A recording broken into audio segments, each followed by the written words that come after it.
Next, we hear about the battle to save Barnegat Bay with Britta Wenzel. So Britta, tell me about the Barnegat Bay and what you're doing to help save it. So Barnegat Bay is the largest body of water in the state of New Jersey, and it's composed of both salt and fresh water. And largely the problems that it's facing is from overdevelopment or nutrient pollution, the runoff that's coming off the land and into the bay. Now you're in Ocean County, correct? Ocean County, so Barnegat Bay is encompassed completely by Ocean County.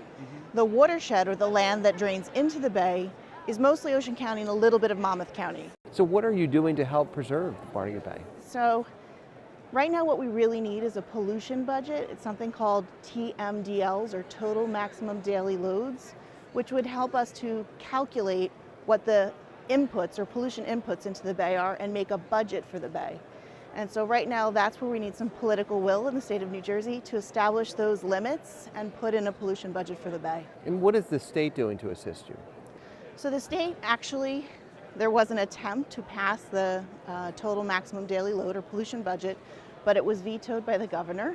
And so we've been waiting and pressuring the DEP to put those things in place. But because of Sandy, there were a lot of delays. And actually today, the Department of Environmental Protection is releasing their newest science studies. But we know from 40 years of data collection that the bay is in a state of what's called eutrophication, or over nutrient loading, which causes excess growth of algae and other microorganisms that decay, go to the bottom, and basically starve the water column of oxygen.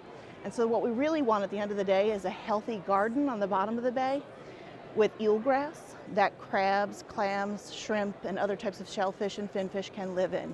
Estuaries are critical to the migration of birds and fish. So birds and fish come to this partly salty, partly fresh area to reproduce. And that's what makes Barnegat Bay so enjoyable to live in.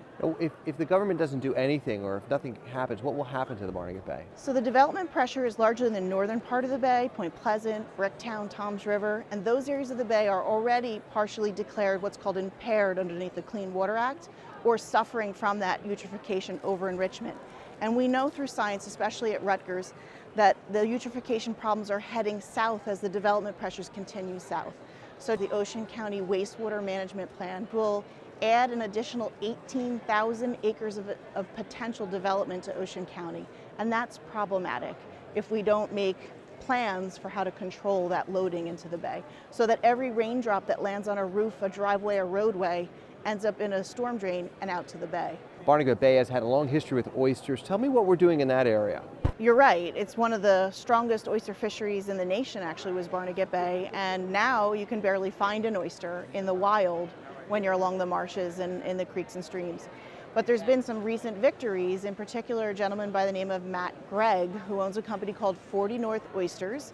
And he had put in a aquaculture or oyster reef in the bay in the northern part by Reedy Creek and Bricktown or Maniloking Bridge area. And he recently moved to the southern part of the bay.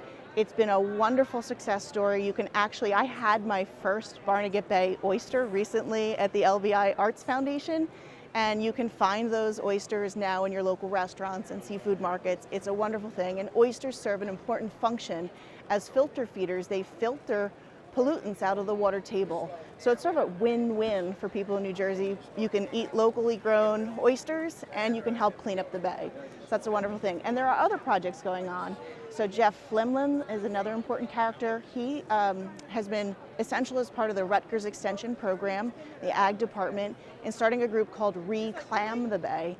And that's an effort to help reseed the bay or bring in baby clams and help to reseed these old clam beds. And so there's a nonprofit organization that Jeff leads now, and they're doing fabulous work all over the watershed in helping to bring back our clam base. We have a website. It's www.savebarnegatbay.org. We have Facebook, Twitter. We've been around for 45 years.